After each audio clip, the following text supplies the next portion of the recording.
These two grown men had never seen The Simpsons. How the fuck's that even happen? We're two grown men on a mission now, so buckle up and just strap in. You're horny, let's do it.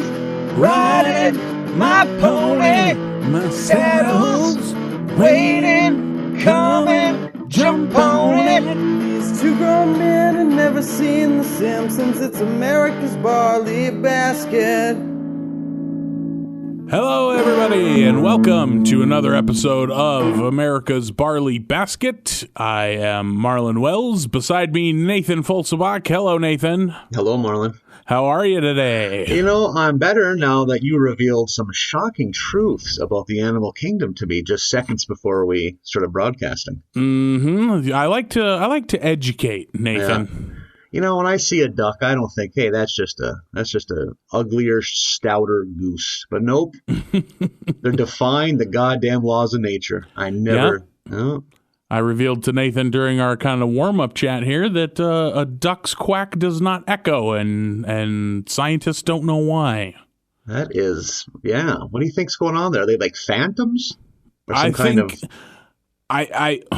I don't know what to think. I don't really have a guess on the cause of it, but I do know that it terrifies me to no end and keeps me up at night. Yep, I'm going phantom, that they are stuck in this kind of half celestial plane and half earthly plane. They're just here to torment us and beg us for chunks of bread. Half phased between worlds, and they're just trying to get home, or are they an invading force, these ducks? Or, are they going to bird hell and they're just doing everything they can to not leave Earth? Maybe that's it.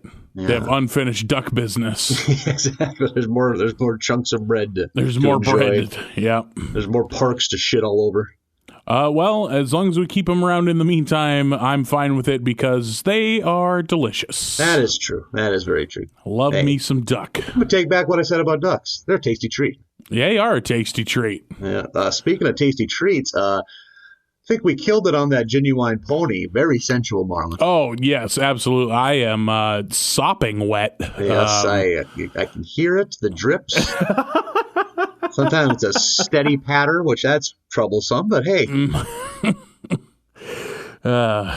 Break out the wet floor signs when Nathan and I are singing Genuine. We get into Genuine and wait till we release that album of Drew Hill covers. Look out.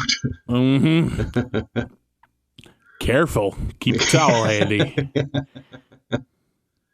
We sweat a whole bunch when we sing. No running near the pool. It's dangerous. Yeah. We have Simpsons to talk about, Nathan. We have hella Simpsons to talk about. We're right in the meat of season 4, right up in it. In the duck. Getting all them good episodes. Holy moly. This show is very good, Marlon. I don't know if that's a hot critical take, but right. The Simpsons is funny. Man, the jokes are so fast. It's hard to keep up with, actually. Yeah, that is true. There's a lot of pausing and rewinding now. Yeah, likewise. It takes me 30 minutes to watch a 22-minute episode. Yeah. So I'm constantly pausing. Because if I look down to make a note, chances are I miss a joke by the time I look back up. Yeah, and very good. Yeah, oh God, totally, yeah. It's endless pausing to make these notes, yeah. Yeah, but we're putting ourselves through that for you, the listener. It's because we care so much about you. Don't think we got fulfilling personal lives we'd rather be out?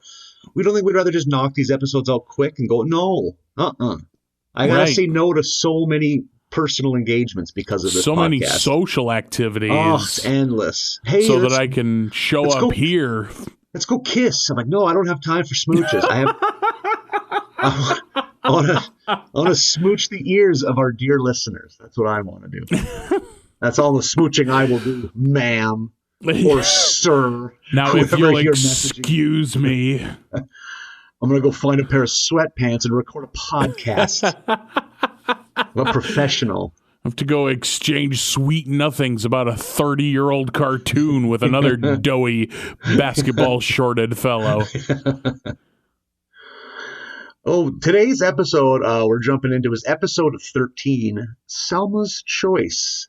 I'm assuming a play off Sophie's Choice. Yeah. A reference that was 20 years prior to some of our listeners' birth.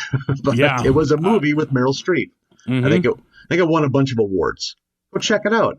Or don't. It's not like a feel good. It's not like a good time watch. Not a bit at all. There's no bloopers at the end. There's no. Oh God, I wish there were.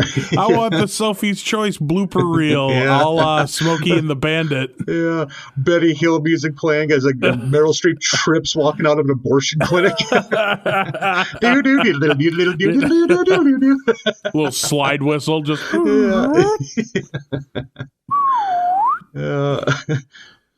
Boing, like just spring sound effects. Yeah. Her in the middle of just this heart-wrenching scene, and someone has to point out she has a booger hanging. Meryl, Miss Streep, you have a bat in the cave. Yeah. Oh, fuck, it happened again? She's monologuing with a tear rolling, and the best boy loudly farts off camera. Burr. Okay, Jonathan. cut. Everybody cut. No more craft services table for you, Jonathan. God damn it. So, episode 13. Selma's Choice. Don't want to miss it. I got to mention right off the bat. Who do we see within the first 30 seconds? Motherfucking Lance Murdoch. Oh, good to see Lance back. Yep, that made my day. I perked up real high and tight. Like, oh, there he is. And one thing I like about Lance Murdoch, he very true to form with Evel Knievel. Because one thing I love about Evel Knievel, when he was doing these ludicrous jumps, he wasn't even using a dirt bike. He was like on a street bike. Yeah, just some heavy ass, no suspension having cruiser. Saddlebags. Like, where the fuck are you going? Need that full windshield? Yeah, what is going on? There's more agile motorcycles. It's like he just uses his own personal bike. that's you know what? That's probably not far off. Yeah, hell, I'm hoping I can ride this home. Yeah, if he wrecks, he needs to take a cab or an ambulance. Yeah, I think that's usually how Evil got home from places. So Lance is in an advertisement for Duff Gardens, which is an amusement park. I'm assuming playing off Busch Gardens in some way. If I were to guess. Both Homer and Bart really want to go, and Lisa, because it does look like a fun time. Looks like a pretty good time. Well, one of the attractions they advertise is the beer aquarium, which is just a giant aquarium full of beer that they have fish in, and they keep showing the fish like knocking their heads together. It's like, oh, this looks like a horrifying place for fish. and those fish are shithoused. So they got plans that they convince Marge it's time for Busch Gardens, it's time for a family function, but everything gets thrown asunder when Great Aunt Gladys dies. Gladys of Bouvier. So they got to go to the funeral. The Duff Gardens plans are put on hold.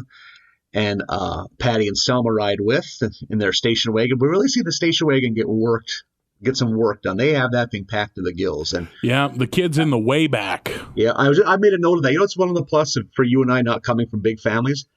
I never had to fucking ride in the back of a goddamn station wagon, which sounds the worst. Just nothing but glass. You're like a goddamn honey ham underneath the deli glass, just bacon.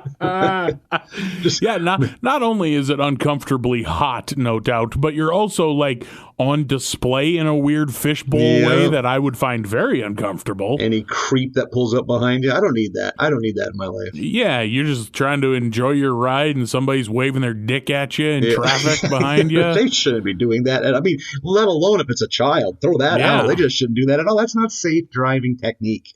I think our version of that, though, that we grew up with for sure was riding in the back of the pickup, like in the bed of the pickup. So I feel like we have a similar one, but maybe not one-to-one. Yeah. Riding on the side of the box. Yeah. Oh, yeah. Sitting on the rail till an adult hollers at you to get down from the rail. I remember that happening a lot if you're on the road. Yeah. Sit on the wheel well. No, shut up. Because that's real comfortable. Right. Yeah. Yeah, let me put my size 10 ass on this size 1 wheel well. Yeah. That sounds awesome. No, I'm gonna hang this ham over the side of the pickup for. Yeah. I'm gonna get mud on it. So they have to go to the will reading, which is done by the shady attorney Lionel Holtz. Always a good time when he shows up.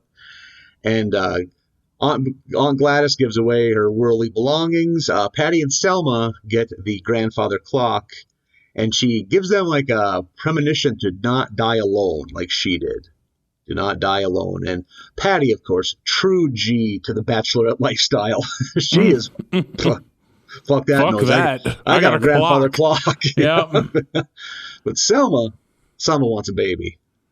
Yeah, this hits Selma pretty hard. She wants to have herself one of them infants. Yeah, during all this, like the funeral and the will reading and all of that, I have noted, we've seen this before, usually in church. Bart is wearing like a suit and shorts, and I think that's just a cartoon thing, right? Have you ever seen a child in a shorts suit? I think that's what kids wore like in the 20s when they were dressed up. That's like why? Yeah, that was just a thing with like a little jaunty hat. Yeah, I think that's a little kid's dress. Like I remember like toddlers. Yeah, like we're like toddlers. Like if you were from like a rich family, you had little pants and a dress shirt and like a little suit coat and a little foppish hat. I think it's a weird look. Yeah, maybe a weird look we should indulge. Or hey, it's 2020, it's COVID. No one's gonna see us. We can wear funny little pants if we want, Marlin. Just a sport coat and a tie and a dress shirt tucked into shorts. Yeah. That's what you think we should be rocking? Yeah. Yes. Well, I mean, now that you put it on paper, it's maybe not the most appealing look. But... Or it's more appealing. Oh, wow. Like, God damn it, I love when you flip something to make me see it. Just some nice knee-length slacks. Yeah. Showing off. I'm pretty into it. Showing off them fucking dummy thick calves. Mm-hmm. Yeah, I got beefy calves, Nathan. I'm ready to show the world my beef calves. Those calves. Sweet, sweet ham hock calves. Like at our size, every day is leg day. My legs are outstanding. That's true. Like just maxing out like the quad press at the gym. Can someone like sit on this? Because I'm not even getting any work out here. I'm not gaining any ground here, guys. I could just do this by walking. Man, how you putting up those weights? Well, I stand on the daily. Yeah, I mean, little as possible. Let's be frank. Let's be frank. Well, one thing I got to mention too. There's a great little scene where, because Selma's desperate, so she's going on dates with everyone. She goes on a date with Hans Molman, who she like picks up herself at the DMV where she works. Yep. And she looks at his license and goes, "It says you're single." And he looks up at her all scared. "Did I do wrong?" Jesus, that cracked me up. I love how meek he is. I never knew his name, so I was happy to finally learn his name. But yeah, Hans the no, like the little old man. Oh, he's so good. And yeah, but apparently not that old because he can still father a child and raise a family in her mind. I guess maybe she's not in her right mind, but yeah, I don't know that she is. I think it later comes out he's 31 in a couple episodes after this. Yes, he does. Yeah. Like, I'm 31. Yeah, that does happen later. I like that her. I suppose this is a thing. I wasn't dating in '93 because I was 8. But like the low expectations dating service where you're making and then going through tapes. Yeah. And during hers, she ends it with, "You're looking at a free lunch, boys. Come and get it." Wow.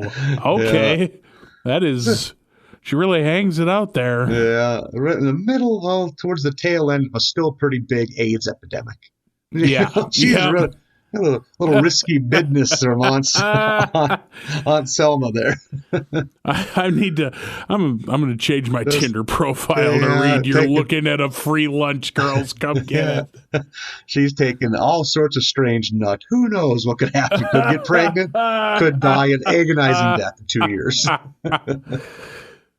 Yeah, she's really rolling dice, but she wants a baby real bad. So what do you do?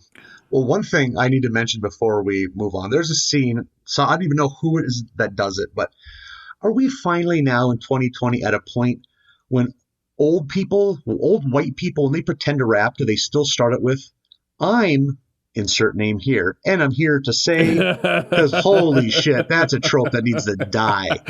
I hope that we're past that.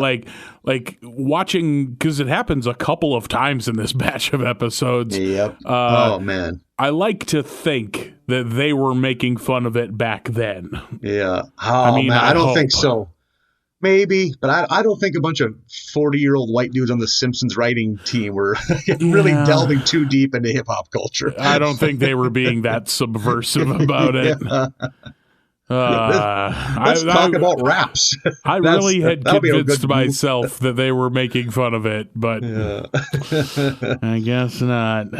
So during this time, too, Homer, doing Homer-type things, eats a very old party sub and gets deathly ill, turns very weird. And the Simpsons are already a weird color, but he is turning into many a weird color. And to his dismay, he's just destroyed by the fact he doesn't get to go to Duff Gardens. And they end up having Selma bring Bart and Lisa so that she can have the experience of what it's like to have kids. So they're on the way to Duff Gardens. Homer is apparently dying.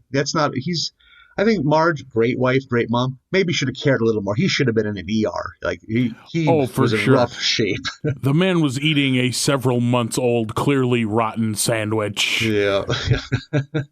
I love that kind of thing. She's just nonplussed about. She doesn't it barely registers with her. Like, yes, of course, Homer was eating a sandwich from last season. Yeah.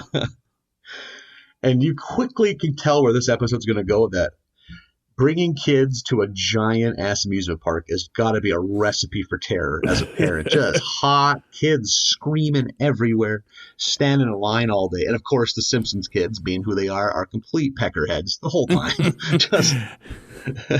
And it has to be a perfect deterrent for anyone who doesn't have kids to go watch two kids at an amusement park. Yeah. Watch as in care for, not watch as in leer at. They're on some kind of like river raft type ride where they're floating through, almost like kind of like a haunted house, but it's not really a haunted house. It's kind of like it's the small world. It's a small world after all. Yeah, it's the small world ride. Yeah. Yeah. And they're arguing, and because Bart wants Lisa to drink the water they're floating down. Which, what a weird thing. I don't have siblings, so maybe that's the kind of thing you dare a sibling to try. I don't know. What you do is you grab a handful of it and you force feed it to the younger ones. That's how that works. You don't have to do any kind of reverse psychology. You just use your bulk. your brutish force.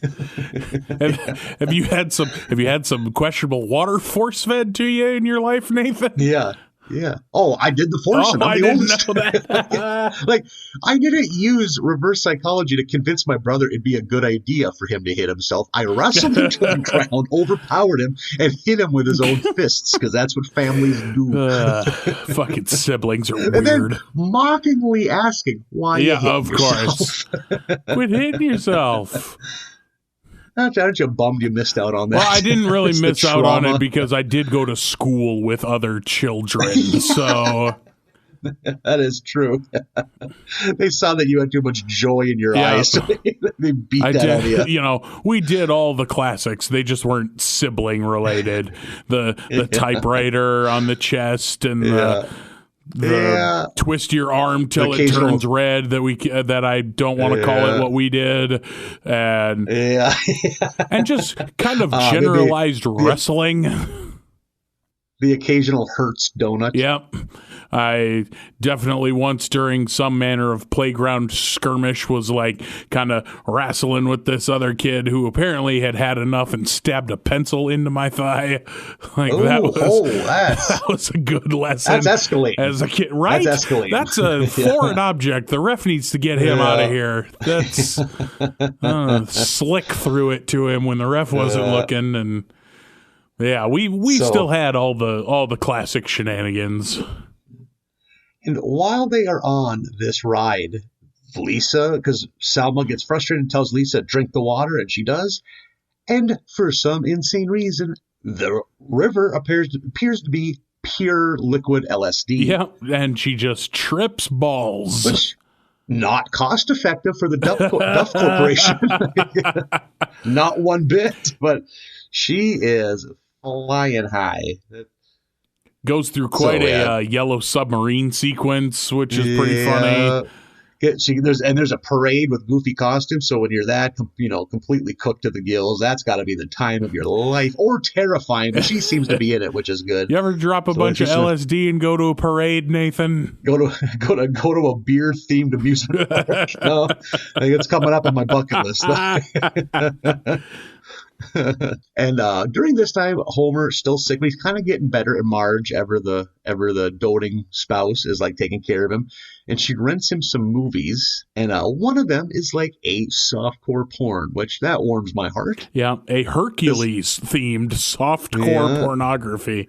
Because in 1993, that was pretty wild for you to do that as a woman, That was, Marge had to go through the saloon doors at the back of the video store to get that, and then face judgment of the 16-year-old working there. I just love when they reinforce that they have a good sex life. Yeah, good for them. I was going to say I like to imagine that, but I don't want to say that because that sounds gross. Right, yes, maybe pick a different verb than imagine. I appreciate it. I visualize. No. So that's pretty much, this is one of those ones where like the plot you kind of see coming, but it's still great because you're laughing your ass off. But Selma quickly realizes that kids are tiny little ghouls that you have to make of yourself to raise into adults, that there's a 50-50 shot they won't care about you when they get older. Yep. Roll them dice. So she drops the kids off, and one of the few times ever she's like decent to Homer. She's like, how do you do it? Yeah. How do you do this? These kids are monster children. And one of my favorite parts, and I hope it comes up more, is she realizes maybe kids aren't for her, but hey, she has Aunt Gladys's pet iguana Jub Jub. Yep. And Christ, that made me happy. Jub Jub is so great. I am pretty into Jub Jub, so. I have a note here that says, Marlin, do you ever hold your pet lizard and sing Carole King to it? Because I think that's how this episode ends. I have zero desire to have a pet lizard, but I would definitely do that with my cat. I would definitely hold my cat like belly up like a toddler. I'm hoping your apartment is one of those where the balconies of two different apartments are just separated by like a piece of particle board. Just you on the other side petting a cat. It's too late, baby. Yes, it's too late. Just breaking into a soft cry. Oh God. I guess 103's having a rough weekend. Finish this cigar in my living room. All right, let's go back inside. They're trying to party a little. Oh, jeez. Yeah. Bumming me out. this fat sad guy and his cat. I thought we specifically said no fat sads. This is a swinger apartment complex. Right, like Jacques the bowling instructors. Yeah. I really liked a joke earlier in this episode where she is flirting with the idea of just getting pregnant from the sperm bank, and she goes there and the sign says, "Put your sperm in our hands." And I was like, it was one of those where I chuckled and then immediately was like, I was like, ha ha, gross.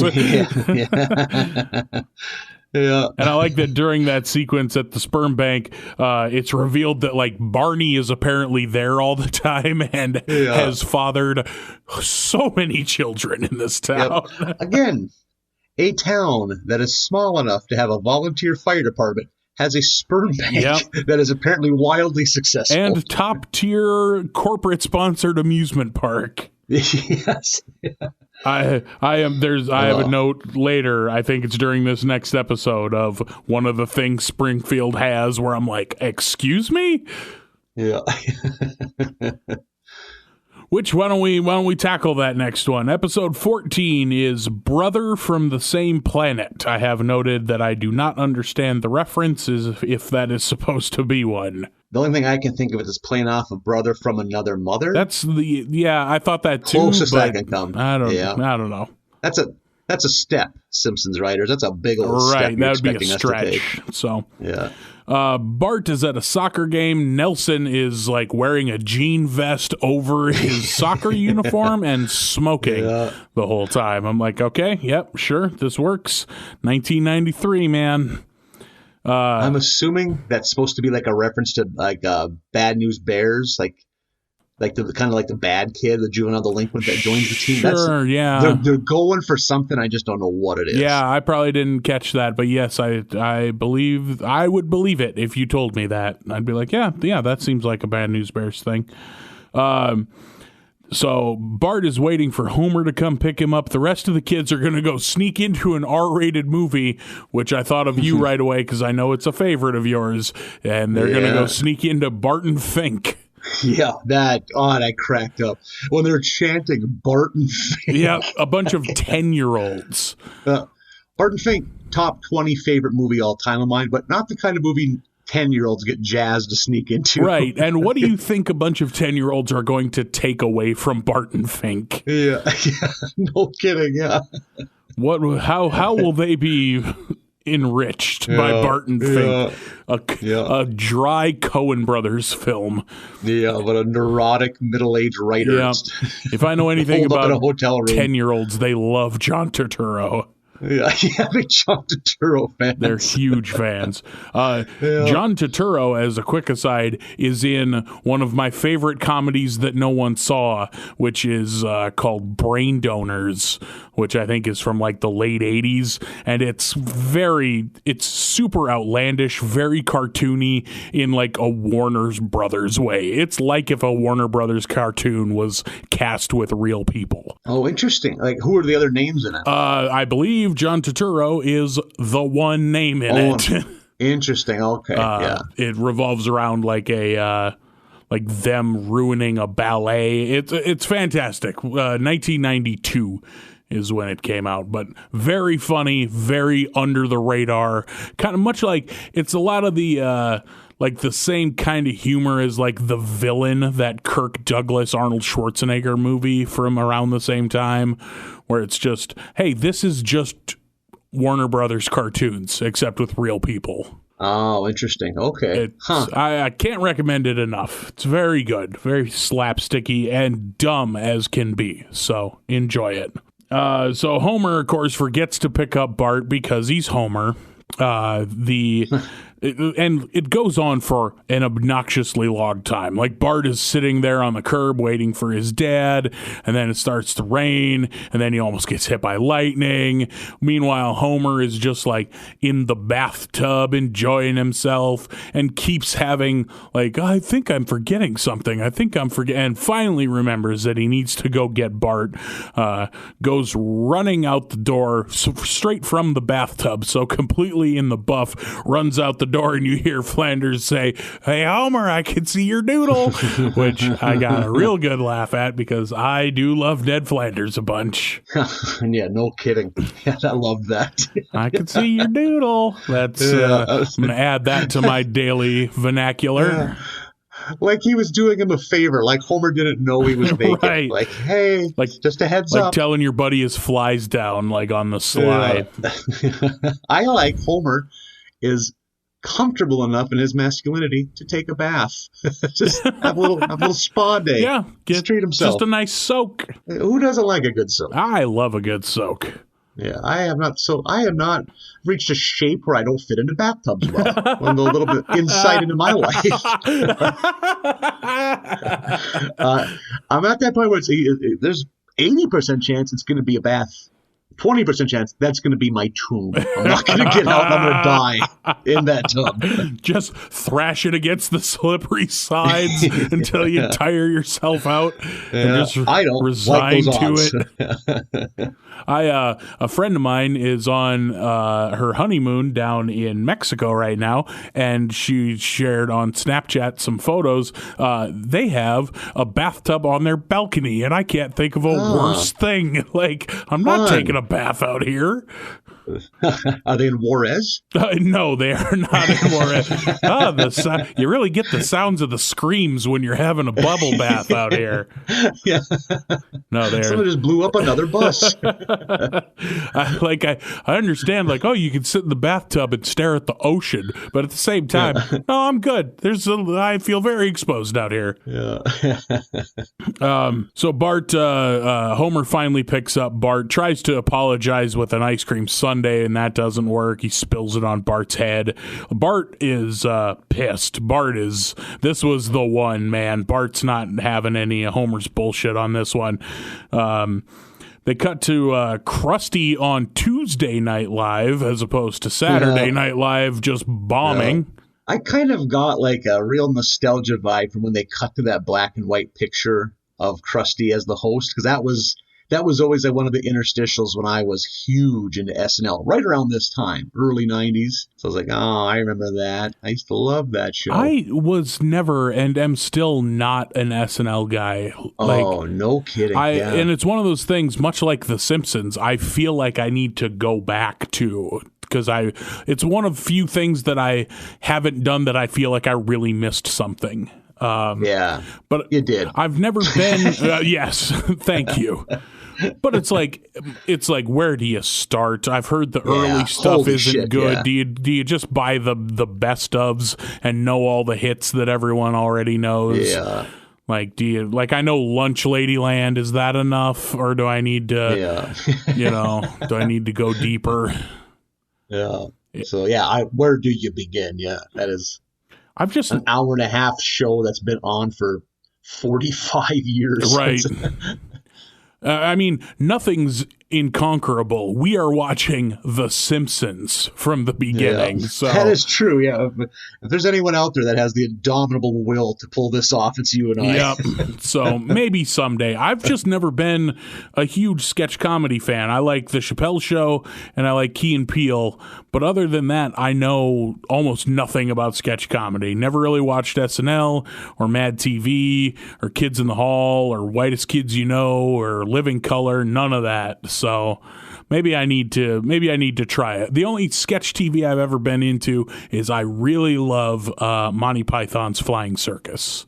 That's a show I need to give more of a try to.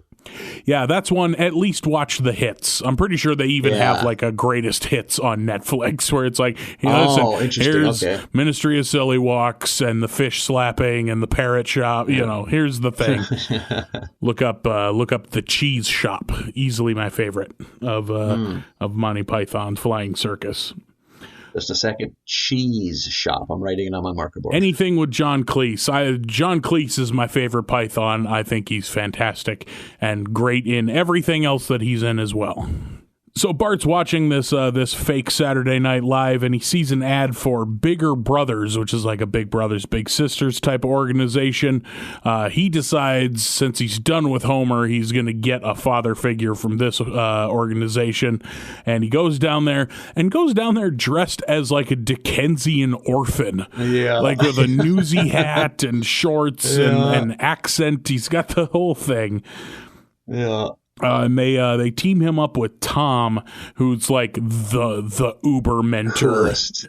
Just the coolest. Comes riding up on a motorcycle and throws Bart a helmet with his name on it, and they go out, and you're like, okay. And I think it's Martin goes, Bart's dad has really pulled himself together. Yeah, Martin thinks that's Homer. Yeah. We cut back to we start up the B story in this episode by cutting back to the Simpson household. Marge is going through the bills, doing the money, and has a fucking visor on. I've never understood why like visors are associated with accounting. I don't get that joke, but I do like that she did it, because that to me implies that she had to get it over her hair, which is 4 feet taller than she is, and slide it all the way down. she comes across their phone bill, which is astronomical because someone has been calling the Corey hotline, which is a 900 number. From Non-Threatening Boys magazine. Yep, that Lisa got out of Non-Threatening Boys magazine. Where, as far as I can tell, you just call it, and Corey, who I assume is either Haim or Feldman, just talks to you. Yeah. I don't know if I like the avenue that Lisa's going down. First, she's rolling hard at a fucking amusement park. Yeah. In the next episode, she's now cripplingly addicted to 1-900 numbers. Like, we need to have a talk. Come on, Marge. This is your wheelhouse. You need to turn your kid around. Yeah, Lisa's really falling apart. Did you ever call any 1-900 numbers as a kid? I never did. Honestly, I never did. I think I was too terrified of the ramifications. Yep.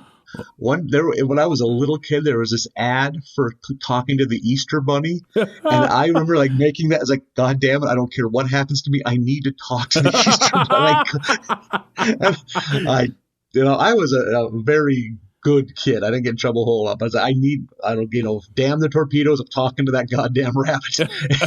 I call the 1-900 number. It takes a while. I get online with them, and I fucking choke. I should have had it planned out, man. I didn't know I think I was just so excited that I was going to do it. When I got the chance to talk to him, I just stammered. Chocolate's good. You were starstruck. This is really him. This is happening. Yeah. I love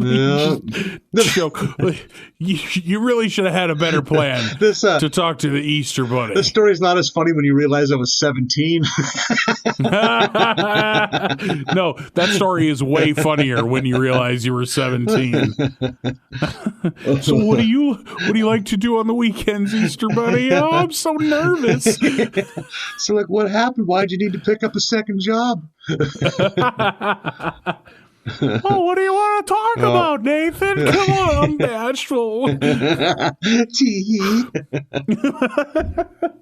Oh, Easter Bunny. I have the landline lying on the floor, and I'm lying next to it a couple feet away. That's how scared I am. Oh, God. I gotta ask before I forget.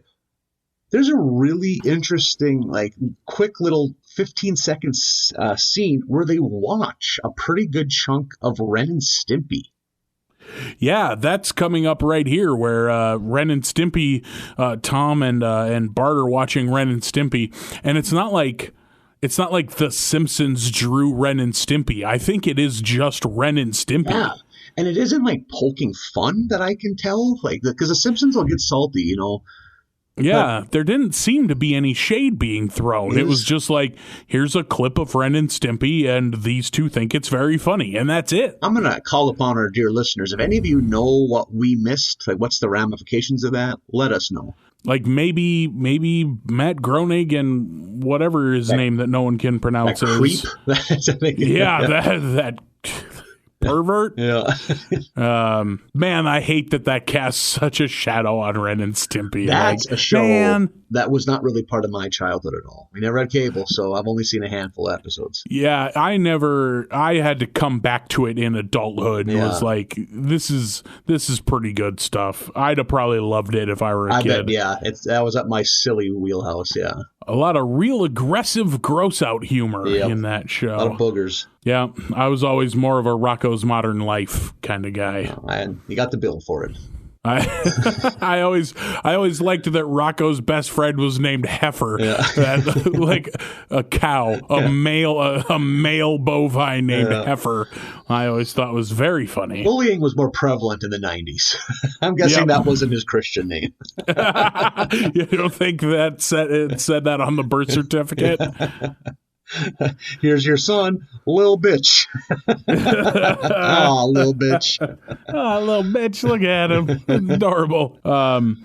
Tom and Bart go to a baseball game on free tomato night, which is, as soon as they're doing it, you're like, this seems irresponsible. And then you see why they're doing it, because before the game, they bring out a representative of the Springfield Communist Party to do some recruiting. And he is pelted with tomatoes and remarks under his breath, well, it's better than Dart Night, leading you to believe that something awful happened on Dart Night. On Dart Night to this poor man.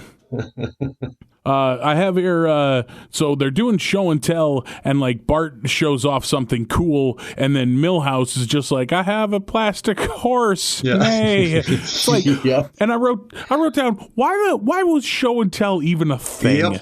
I've never thought of it before this moment, but was it just a way to brag that your parents have more money than other parents? I remember the day I finally brought my He-Man guy collection in because I was so precious with it. I didn't want to have a chance that anyone would break something, but I was like, today's the day, bringing out the big guns. And I set them on the rack where you let the markers and erasers sit. And I had them all out, 47, little beauties, just for everyone to see. And holy shit, king of the castle that day, my friend. Oh, yeah? I was about to wonder, were you cool, or were they like, you fucking nerd? No, if I was like 6, man, that was pretty cool then. If I was 16, that wouldn't have went so well. But, I remember I had them all in a big old grocery, paper bag, and I had kids on the bus, what's in the bag? Like, hey, you don't fucking worry about it. I'm going to blow some minds in fourth period there.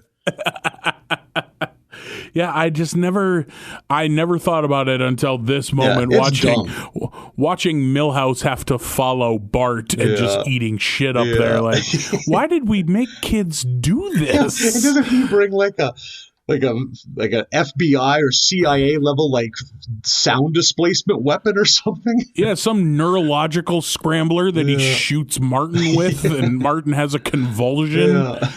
And then there's poor Milhouse with his Briar's horse, just just make kids sad. Or Bart has a great line. Don't thank me. Thank an unprecedented 8-year military buildup. It's like, hey, flash forward 27 years, Bart. Shit has not changed. Yeah. Now we gave those weapons to cops. Yep. Now the cops have them all. Oh, a microwave gun. Sure. Yeah, why not? Let's have a guy that went to Devil's Lake for a 6-week course have mass weapons. Let's have this guy with 3 domestics under his belt point a sound cannon at people that just want clean water. 7th job of doing this because he keeps beating people half to death. Yep. God damn. Just shuffle the bad ones around like priests. Why not? Fuck. Everything's great. Everything's awesome. Time for a hard reboot. Real hard reboot. Yeah, let's take the America cartridge out and blow in it. See if that works. Oh. Woof. Anyhow. After show and tell, we see Lisa, who will take any opportunity she can to get her fix. She is calling the Corey hotline from the doctor's office and anywhere she can. She does it at school.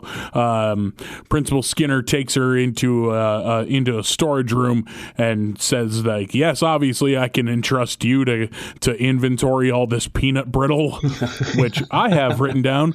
Peanut brittle, a horribly underrated tasty treat. I love peanut brittle. I hate how much it jacks up your teeth immediately afterward, but it's a little tasty treat. No way around Worth that. it. We've documented before my love of toffee, so my teeth are not a concern. Fuck them. That Pull ship them. has I don't give a fuck. Just 2 horseshoes in your mouth. That's all you need to mush up that sweet, sweet toffee. Just clanging them together. Just fucking yeah. This is it. This is living. So Lisa, of course, there's a phone on the wall. She calls the Corey hotline and gets busted. We see Principal Skinner talking to Lisa and Marge and looking out the window at his mother's house on the hill behind the school, and he's talking about how it was her firm hand and stern look that made him the man he is. And then he starts talking to himself as if he can hear her, which is a Psycho thing, is it not? I think so. Okay, that's what I thought.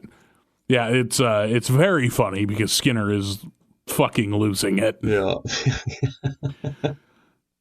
We cut to Tom and Bart, who are hang gliding, and I have written here, Springfield even has a volcano. Yep, They're hang gliding over an open volcano. Yep, I mentioned that as well. An open, active volcano. Springfield really does have everything. This town never ceases to amaze me. Yeah, it's outstanding. Homer, being petty and shitty after finding out about Bart's big brother, decides to get a little kid of his own to mentor and be good to, instead of, his own son. Yeah. He in a fit of revenge gets Peppy, a little boy of his own, to be a mentor to, and of course he's a horrible mentor. They're like looking out at the stars, and Homer is just making up constellations, filling the boy full of disinformation. Yeah. Who seems like a sweet little kid that just doesn't want to have to, get bit by mice when he sleeps. That's all he wants. Very sweet little boy, who Homer mispronounces his name as Pepsi at one point, and I chuckled at that. I thought that was funny. We end up, the culmination of the episode happens at Marine World. Also, a thing that Springfield has, a giant SeaWorld style water park. Both Tom and Bart and Homer and Peppy are there, and they both go to the water park. They eventually run into each other, of course, and Tom and Homer just throw down. Yep. They just have it out, knock the shit out of each other. They go through a sequence where it's like they fight out of the SeaWorld place and like down a gorge and up the other side, and it feels like it goes on way too long.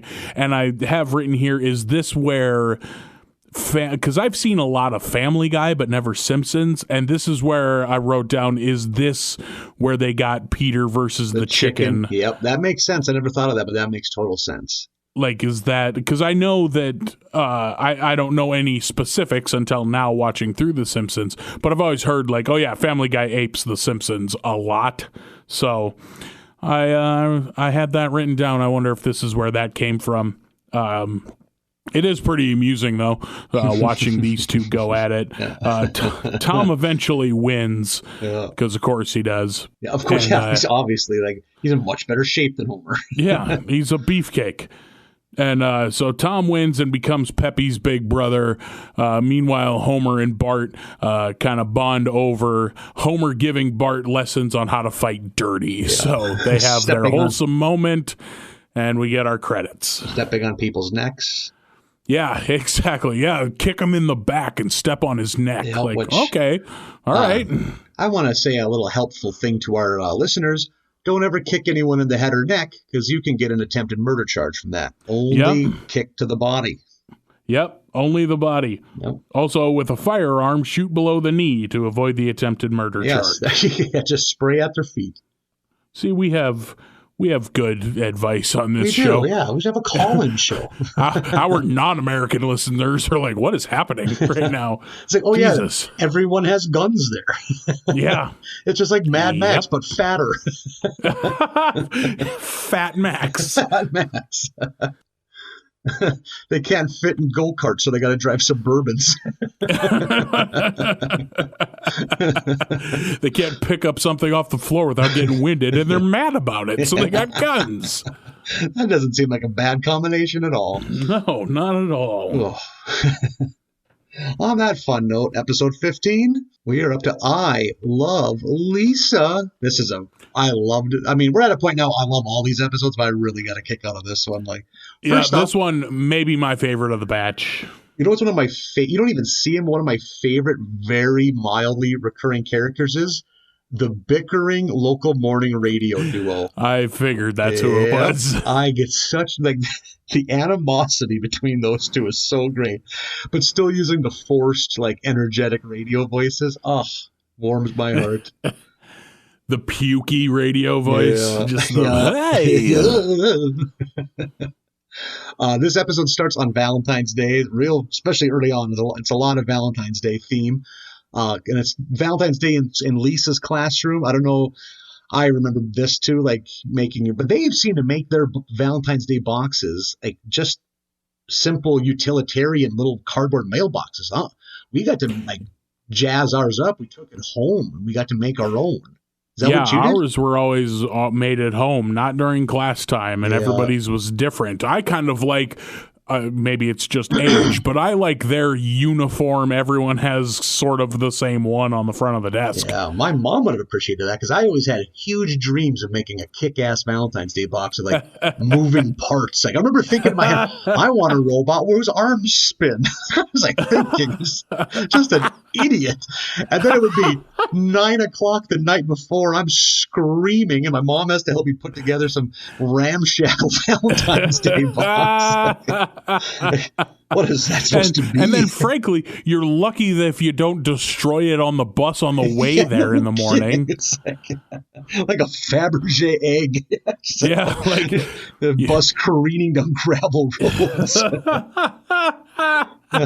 Yeah, it's just kids clutching their construction paper and paper mache creations just so preciously, flying down the gravel roads in a school bus, a propane powered school bus. Yeah. I'm trying to remember too, like, because in our school system it was like K through 6 was kind of together almost. I mean, 4, 5, and 6 was in a different building, but they were considered grade school.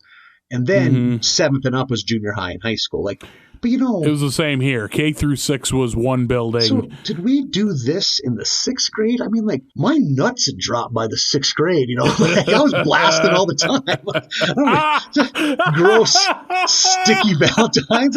That's not school friendly. Jesus Christ. They need to think that over. I need to go to some PTA meetings or something. Find out what is going on. Don't let these cum dragons hand out Valentines. I'm saying that in May. Like, what are you talking about? I'm going to see myself out. Did he say cum dragon? Who is he referring to? I think our children. Did he call my son a cum dragon? Well, he is. As I'm getting forcibly removed. As they're pulling you out of there by your elbows. Don't listen to his lies. No one showers that long. No one goes through that many socks. Let go of me. Open your eyes. Wake up, sheeple. Your kids are pulling on it. That's my opening salvo when I run for a school board. These kids are tugging their dogs. Do you want to teach them something? How about you teach them some goddamn self-respect? Make them sleep in the crawl space until they can learn to respect their bodies. You want to teach kids how to do something? Teach them to do laundry. Gross. I have a PowerPoint presentation that's turn that machine off.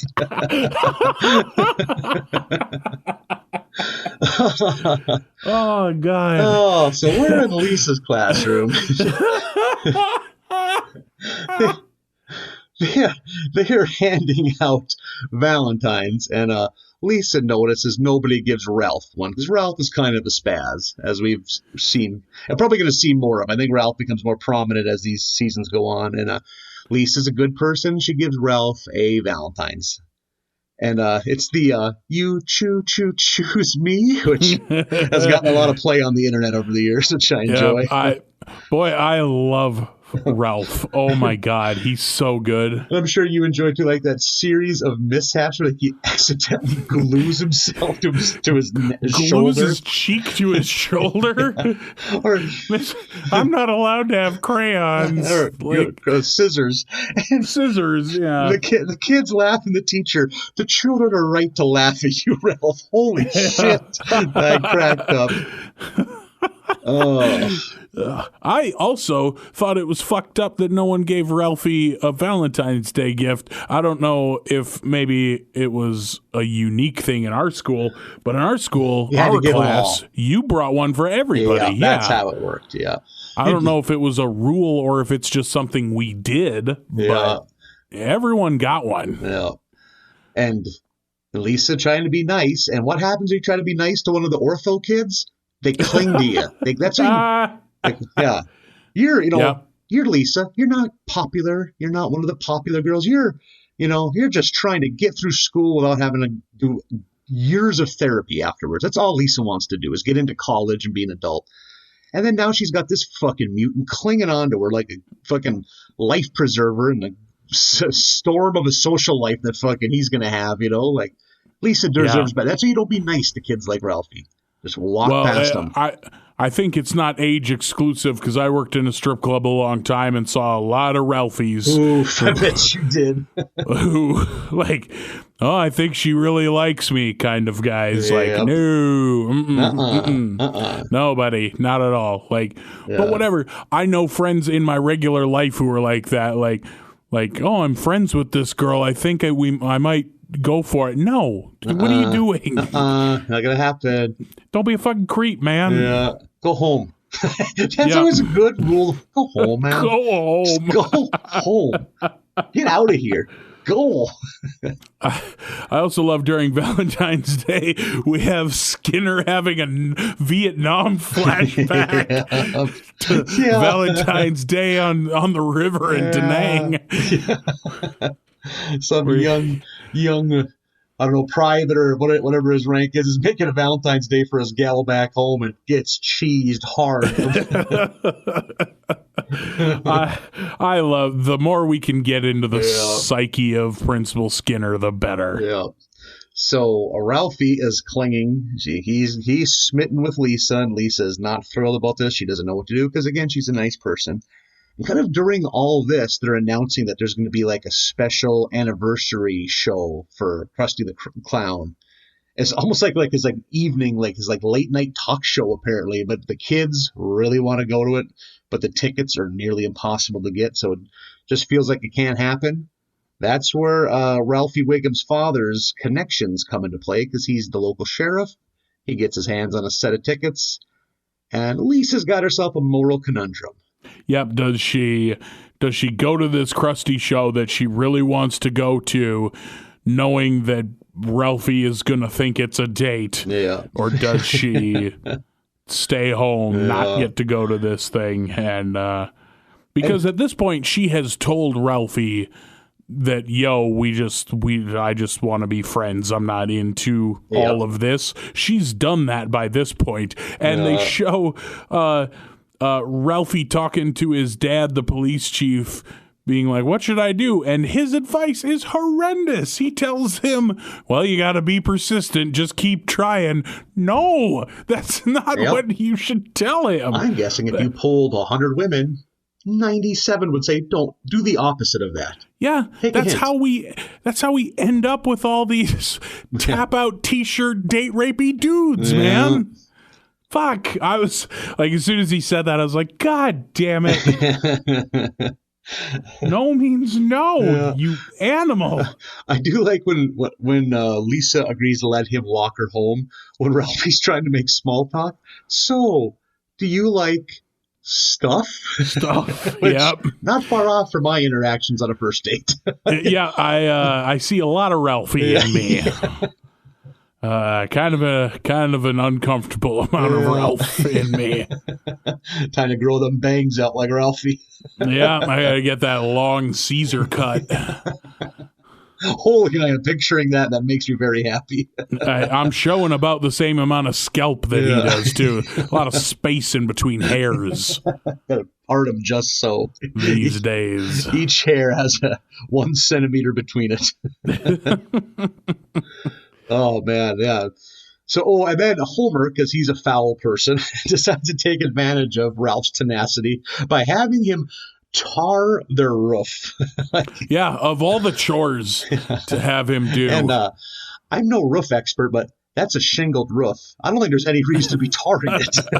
I thought the same thing. I don't know shit about home improvement, but doesn't tar go under the shingles? I don't know. And I think a lot of times you tar a flat roof, like a building or like a business as opposed to a home. Yeah. But we have any dear listeners that are roofing experts? Let us know your thoughts on this. Am I right? Am I wrong?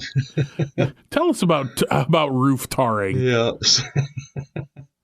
So they do. Her and Ralphie go to the big crusty 29th anniversary special, and she's just like, "Please don't let anyone see me. Please don't let anyone see me." And of course, they're on camera. Yep. Why wouldn't they be? And Lisa flips out because Ralphie calls her his girlfriend, and she is not thrilled by that. Yeah, that's a talk, Ralphie, that the two of you have to have before you say it to a clown on television. Yeah. I'm always saying that. Yeah. That's a rule. Yeah. I mean, granted, he's 9. He don't know no better, but yeah, Lisa feels bad about making it feel bad. Oh, and I got to mention this too. At the 29th Crusty Anniversary Spectacular, the Clintons are in the crowd. Yeah, we get our first appearance of the Clintons. Remember when the Clintons used to just be funny to see show up? It's like, oh, now it's just a lot of baggage with the Clintons now. Yeah, it's like pro wrestling. Yeah. A lot of apologies to make. Yeah. Jesus, if you're going to mention the Clintons. Everyone that runs this country is evil. Yeah, everything is bad all the time. So Lisa makes Ralphie real sad, but she's also, she's being true to herself. She let him know. She maybe did it a little rudely, but she let him know, by God. And later in school, they used to have a play that they're going to do. It's for a presidential play. And actually, again, Ralph Wiggum pulling some strings gets Ralphie the lead role of George Washington in this play, just so he can be closer to Lisa. And now that things are frosty, Ralphie's still going to do his role. He is an actor. He's a professional, but there's a distance between them now. And I loved the beginning part where the kids are doing that song and dance number about the forgettable presidents. Yeah, the mediocre presidents. There's like a Rutherford Hayes is maybe in there. Taylor's in there. Yeah. Just the presidents who did nothing. William Henry Harrison, which made me laugh because in the 7th grade, we had to do a report on a president of our choice. And I thought it would be hilarious to choose William Henry Harrison because he died in like a month. Joke's on me, because it's pretty fucking hard to do a report on somebody that was only president for 29 days. Tough to write a report on something that you can't research because no one wrote about it. I'm talking about like his lunch choices. He really likes soup, I guess. My favorite forgettable president is William Taft because everyone just thinks he was some fucking horse, some fat bovine of a human being. But when he first got there, he was actually this brick shithouse of a man. No kidding. And eventually got fat in the White House. Interesting. When Taft first got there, he was a football player, or a former football player, and he was just built like a tank. If you look up photos of young Taft, he's quite a slab of beef. Well, that makes sense because he's kind of part of Teddy Roosevelt's squad, and Roosevelt, he was a man's man. Yeah, big burly type. Yeah. So this play gets going. I have to ask you too. Were you a kid to get involved in acting when you were like that age, like grade school? Did you get involved in the school plays? No, we weren't putting on like productions at that age. I forgot who I'm talking to. You forgot that my school was an overturned wagon. Out on the prairie. Tough to cast guys and dolls, and there's 6 kids in the school. There's not a good way to do it. We had like little school productions. Like I feel like every year at graduation, all through elementary school, like each class would stand on the risers and sing a song. But it's not something you had a choice in. Yeah. But I did. Like I got into every spring when we would do the school play in high school. I got into that when I was in high school, so I was always in that. I'm the opposite. I loved it as a little kid, but then I don't know. I just like, it's the 90s, bullying still a thing. I don't need to give bullies more ammo. I don't need to do that. I'm already giving them enough. You don't need to also be a theater kid on top of it all. I'm a fat, sensitive boy with burgeoning supple breasts. That's the last thing I need to. I don't need to give him any. I don't need to put a fucking target on my back and be in the theater. I don't need to double my titty twisters. Yeah. But as a kid, I was, and I think it was in the first grade. I was one of the toy soldiers in the production, and we all had to have matching outfits. And for some reason, my mom missed the day that they were supposed to go to the school and learn how to make the big, tall toy soldier hats. So she had to like make it on the fly while we were like driving to the thing. And she knows her boy well. I have a giant head, as it has been discussed. So she used like a Sam's Club oatmeal container to make that. So I'm up on stage with this giant hat that keeps tipping off my head. So it's just a comedy of errors. It's just me picking up my giant silly hat. Which I wasn't even traumatized. I was just glamming it up there. I was a ham. I was loving it. Attaboy. Yeah. Turn into the skid. Yeah. Ain't this hat something? I do a monologue. I take the mic. I start ad-libbing. Hey, what else is in the news? Start Lenoing it. Yeah, sweating through my toy soldier costume. Boy's got some glands on him for being 7. Well, as we discussed last week, you just genetic freak spurted into being a grown-ass man. 4 years old, he has scoliosis. What's going on?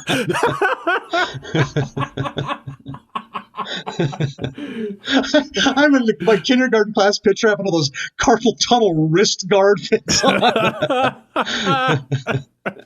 Like a 60-year-old woman. Call center employee. Oh God! When I was a senior and in the high school play, we were doing some manner. I don't even remember what it was called, but it was some manner of like courtroom comedy, and I was playing the judge, and so we had built this ramshackle little wooden riser so it looked like the judge's table was up a little higher than everything else. Okay, I can picture that. And I was up on the stage, and in the middle of one of my lines, I turned my rolling chair the wrong way and fucking ate shit, ass over tea kettle, fell off of that fucking thing. And I'll never forget my buddy Shane, who was playing the bailiff, like one of my ride or die buddies, quick thinking, just ad-libbed, picked me up, threw me back in the seat, and we were on with the rest of the thing. It was so fucking smooth. No one even knew it. Yeah. Oh, I missed that son of a bitch. That was very quick thinking on his part. He knew you were apt to fall out of things. He's got to keep an eye on you. Yeah, I think he figured that would happen probably. Yeah. Was not voted most nimble in the class of 03. Yeah, but I did not win any aerobics contests. Twinkle Toes Wells over there. Didn't do a lot of ribbon dancing routines. Wasn't driving to Bismarck for ballet lessons. Yeah, wasn't part of the Just for Kicks dance troupe or anything. Oh, man. Well, and this episode kind of has a nice, sweet ending because Lisa's petrified that Ralphie's going to do something to embarrass her again. But you know what he does? What does he do, Marlin? He knocks it out of the park. He fucking kills it. Kills it. Beautiful. Soliloquy just. Natural actor. Everyone loves it. He's happy. Girls are giving him attention, which is nice to see. And then you know what they do? They agree to be friends. How simple is that? I think some adults could learn from Lisa and Ralphie, Marlin. Yeah. This should be required viewing when you go get your driver's license. Yeah. There you go. Here's how you act like a fucking human being, you animals. Yeah. And there's a great Monster Mash gag at the end. Yeah, they bookend the beginning and end of the show with the Monster Mash, which the I record like. accidentally getting played. Yeah, like holy shit, the Monster Mash is dumb. It's very dumb. Thank God for Halloween, or the Monster Mash wouldn't exist. Yeah. They begin and end this episode with who's the fucking DJs, Marty and whoever accidentally playing the Monster Mash. Yeah. Very good episode. Again, seems like it just get repetitive to say that. Yeah. Guess what? This was a good one too. Spoiler alert. This was one I feel like, much like Marge versus the Monorail and Mr. Plow, this was an episode I had heard of before. Was the, in particular, the Ralphie getting a Valentine's Day part of it. Going on to episode 16 of season 4, which is called Duffless, which I got to say was not my favorite episode. Maybe the weakest one of the 5 if you made me pick one. Man, this fucking episode starts with a real spicy one. We're having a science fair. It ends up being Bart's dream, but it's a dream of the science fair. And Principal Skinner is walking through, looking at these kids' exhibits at the science fair, and exclaims out loud, "For a school with no Asian kids, I think we put on a pretty darn good science fair." Whoa! What the hell, Simpsons? Hachi machi, what is happening? Hot takes. Ay. Holy shit. Yeah, I sat up oh, Jesus. All right. There's occasionally we catch a spicy one from back in that era. Principal Skinner doesn't have to fit in your liberal worldview, Homer. Oh, well, Principal Skinner would be exactly one of those kind of people, wouldn't he? Man, fuck. So Bart wakes up from this dream. They're excited to get that the science fair is coming up. Lisa has built an anabolic steroid-riddled tomato that she thinks will solve world hunger. It's the size of a fucking beach ball. Meanwhile, Bart's project is he has decided to see what would happen if you got a dog hooked on smoking. They show Santa's little helper come in just hacking and wheezing with a cigarette in his mouth, which is a very funny gag. Yeah, I enjoyed that very much. We go to the school where the school is getting let out for the day, and Lisa's carrying her giant tomato but needs to run back in and grab something, so she leaves the tomato with Bart, and Principal Skinner stops at the bottom of the stairs to tie his shoes and is like really flaunting this peach-shaped fucking wriggling ass of his. I have a note here. Marlin, did Principal Skinner's swaying hindquarters do anything for you? Yes. So Bart can't resist. Bart looks at this and is just like, can't resist. He's holding a beach ball sized tomato looking at Skinner's ass. Can't resist it. Taunting him. It's firm yet supple. Just hucks it at Skinner. Skinner's covered in tomato. Lisa comes out and is pissed and screaming. So Bart is in for the wrath of Lisa in this one. Meanwhile, is it Homer? Yeah, Homer has ducked out of work early to go to the Duff Brewery. So he's taking the tour of the Duff Brewery. And there's some real good gags at advertising's expense. Yeah, or while he's escaping from work, Barney is outside that third-story window with a mattress to the top of his car. That's where Homer's. He's like, "Hey, is that Princess Di?" I love that Barney thought Princess Di was just milling about an alley behind a nuclear power plant. Yep. And then moves the car so Homer misses the mattress. And then is like, I think he says, "No, never mind. That's a stack of napkins," or some dumb thing that he mistook for Princess Diana. And Princess Di had been dead for most of my life. So I had to really think on this one. Was she alive at the time? Yep. And yeah, for sure was. She died Labor Day weekend of my senior year of high school. God knows what. I remember driving back from Minneapolis and hearing that on the radio. Crazy. Yeah, 97. That's one of those where, I don't think, that joke that Barney makes there is maybe the first joke about her while she's alive that I've ever heard. Because, in 97, I was, like 12 years old. I didn't know fucking anything about Princess Diana. So I feel like everything I've ever heard has been referring to her posthumously. Yeah.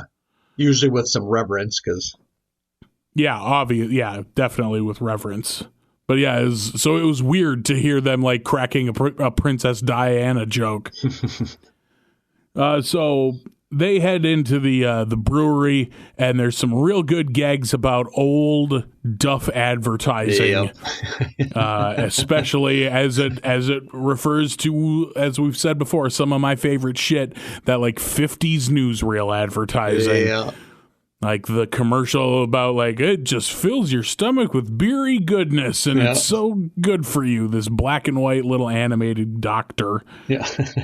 And I love the Kennedy versus Nixon 1960 debates. Yeah. Nixon, I too enjoy, he never drank a Duff in his life. I also enjoy that product. Like Nixon is so fake and Kennedy Sweaty. is just killing it. They also show they have 3 big tankers filling with Duff Light, and Duff Ice, and it's the same pipe that fills all 3 of them. Or one thing I appreciated, at some point you see Duff Dry, and that's a weird... Dry, that's what it was, not ice, but dry. Weird random beer fad from the mid-90s. All the major beer companies had to have a dry beer, which, what the fuck? What even was that? I certainly wasn't drinking beer at the time, and no one where I came from was drinking it. This is when I was first drinking beer, or having people buy and or steal me beer, and Bud Dry was everywhere. Or the advertisements were a giant penguin that would ominously follow beer drinkers around, and it was Beware the Penguin or something like that. What? Yeah, dude. YouTube that shit. It made no fucking sense. I'll have to. Off topic, listeners, YouTube Miller Lite Evil Beaver. That fucking commercial aired on TV, and it is cuckoo bananas. It's the reason, like, I just want, I might buy a case of Miller Lite and just let it sit in the back of my car until it has to get thrown, just to give them money for putting that on the air. We don't even have time to get into how bonkers it is. I've never seen. I'll post both of those on Twitter. Please on do. The America's Barley Basket feed, so you can see. Those are both new to me. I remember drinking Bud Dry. I just remember thinking, this is just a slightly worse Bud. I don't know. Budweiser. What was the hook? What was it supposed to be? I don't get it. It was. You know what the jingle was? Why ask why? Try Bud Dry. That's what it's like. Fuck? It's like, so because I'm sure people are like, hey, why would we? Well, it's like, I've never drank a beer. Like, God, this is good. If only it wasn't so wet. You know, it's like I've never complained about can we get a beer that's grittier? Was it supposed to be? Yeah. Was it supposed to literally be dry the way some IPAs or red wine is? Yeah, it must be. I was just drinking to get a buzz on, and I was 16. Yeah, you're just a 16-year-old looking to be hammered. Yeah. It's like I was just thinking, if it was just like a glass of just slightly moist barley and hops. It's like a real dry oatmeal. Like overnight oats. They really make you work for it with Bud Dry. You gotta want to be drunk to drink Bud Dry. Yeah. Oh man, that's a whole different podcast. Us discussing like non-existent now beers. Yeah. Get some Red Dog. Yeah, that might still be around, actually. Red Dog, also in the wheelhouse of when I first started drinking underage. Red Dog started out as like a more premium beer. It was like probably in like and I say premium, I mean white trash premium. I mean like it was like in the Rolling Rock price range. And then I quickly realized no one is buying this. And within a weekend passed, and all of a sudden that was a Dirty 30 shit beer that you could buy a 30 pack for $14. Yeah, it eventually became just a way for 15-year-olds to get drunk in a field somewhere. College kids that haven't got their financial aid money yet. Yeah. Guess it's another Red Dog night. Our dirt beer was always Stones. It was always a 30-pack of Keystones for $15.99. That was always our go-to. I love trash beer, but I was never a Keystone guy. I was either Busch Light, Dirty 30s, or Miller High Life. We drank a lot of Miller High Life. Yeah, I didn't like Keystones, but it's what we drank. Yeah, and it is cheap. Can't get around that. You were poor and needed to forget things. So and if I could get my hands on Olympia, but that was getting pretty rare in our neck of the woods. I don't even know Olympia. It's a picture, the Pacific Northwest's version of Hams. Okay, now we're talking. You want to talk hams. Yeah. Yeah, I'm a hams man. I once briefly lived in a tiny town outside of Fargo, North Dakota that had a little bar, and I remember asking, what's on tap? And we don't have tap. We just got hams. Like, that was like, because they knew I was cheap. That's why I was asking what was on tap. I was like, well, we got hams, and holy moly, did I drink a lot of hams. There was about 3 of us that lived in an old house, and we started naming a 30-pack of hams the Argusville flu inducer because we would drink till we were so nauseous. And I would become the Argusville fog machine because of how much flatulence I would output because of the Argusville flu inducers. Oh, boy. Argusville fog machine sounds like a prog rock band. Opening for ELO somewhere. Yep, and yes. Yeah. Just... to be young again. Oof, yeah. Those kind of hangovers that put me in the fucking ER now. Just drinking cheap poison. So Homer and Barney are at the brewery, and Barney is going to drive them home. But Homer, being a good friend, doesn't want Barney to drive home because Barney's hammered. But unlike a good friend, just beats the dog shit out of Barney to get his keys away from him. Literally attempts to kill him. He tries to kill Barney Gumble. Yeah, has his head in the car door, slamming the car door on his head in order to get his keys from him. Having no effect, of course. Barney's just like, eventually it's like, okay, take the keys, fine. So Homer drives, but Homer, also drunk, immediately gets pulled over and charged with a DUI. DWI in whatever state Springfield is in. And North Dakota's a DUI state. I was always thrown by that growing up when I hear DWI mentioned on like a movie or a TV show or something. Yeah, because we grew up, it's DUI, driving under intoxication or driving while intoxicated. Same crime, but certain states call them different things. I have an extracurricular activity in North Dakota and Minnesota. Getting a DUI? Yep. Yep. Everybody knows somebody. Yeah, or it's hard to name someone that doesn't in some social circles. More accurately, yes. Yeah. It's harder to name someone who doesn't. Yeah.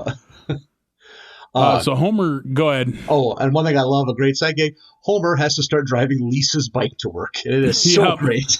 With the basket and the bell. Yeah. Yeah, Homer's license is revoked, and he has to start taking Lisa's bike to work, which makes for some good side gags. Yeah. Meanwhile, Lisa is going to get her revenge on Bart with her new science project, which is my brother dumber than a hamster? Yeah.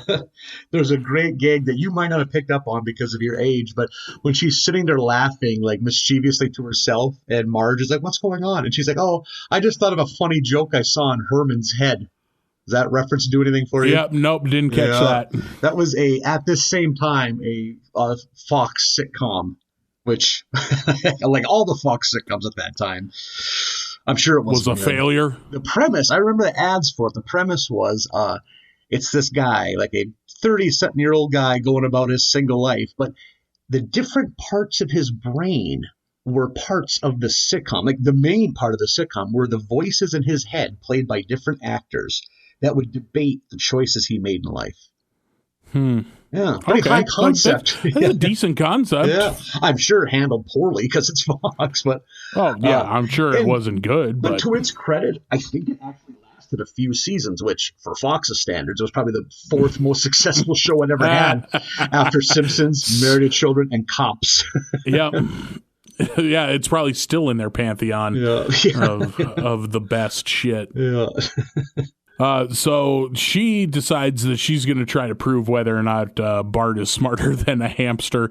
So she has like a hamster do a task and then Bart do the same task. And Bart, of course, failing them all. My favorite of the ones being she electrifies the food of the hamster and it touches it once and then never again because it's learned not to do that. Then cut to Bart in the kitchen just grabbing an electrified cupcake over and over again, refusing to learn and let it be. And that comes back later where Marge sends Bart to go grab the cupcakes from the kitchen and he just like has a freak out meltdown laying on the floor convulsing in the fetal position reaction to reaching for the cupcakes. Homer, in the meantime, in addition to losing his license, also has to go to some AA classes. They show the cops showing a film of like crash footage and DUI victim footage, and the whole room is horrified. By the way, the film playing like Benny Hill-esque real jaunty music the whole time. And Homer just thinks this is hilarious. Yeah. He thinks it's a big goof that everyone should be getting in on. Like a grown man who loves itchy and scratchy cartoons, of course he probably laughs at crash footage. We definitely had those lyceums when I was a kid of just a cop showing you footage of dead people. Yeah. Usually in regards to why you should wear a seatbelt and or motorcycle helmet. Yeah. Yeah. I just love his like carefree laugh while he's watching it too. Just sometimes this dopishness is sad, but in some of these cases it's solid gold.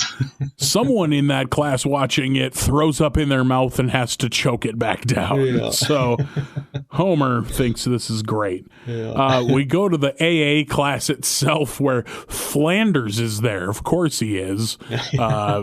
4,000 days clean.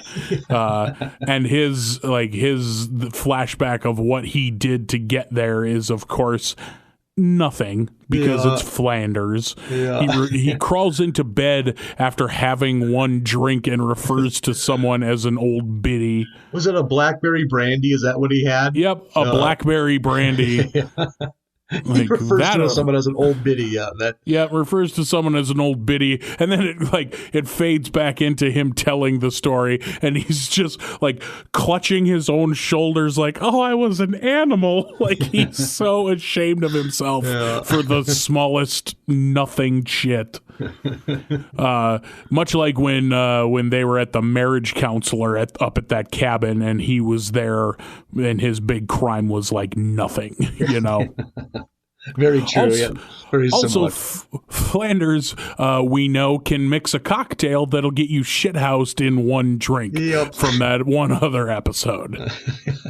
I think that same episode where they go to the marriage counselor. That sounds right. Homer agrees to Marge saying that he should try to go 30 days without a beer. So we send Homer on that journey. In the meantime, Bart finds Lisa's report and tries to do a Bond villain-esque thing of turning the chair and her being like, "What have you done with my report?" And he's petting the cat and is just sinister, like, "Oh, you'll only find it if you..." And by the time he gets that much out, she has found it. Something like, you'll have to answer a series of riddles with increased difficulty. She's already found it. Yep. I got it. Never mind. And runs off, which is great. We go to the science fair. There's some good bits here, such as the one kid with a volcano whose dad built it and is mad at the kid. Being like, get over there. I built this thing. Don't you stand over there. Or Milhouse showing the power of gravity with that slinky, and it only goes one move. And Mrs. Krabappel, pretty lame, Milhouse. Or, oh my God, Martin with that hot air balloon.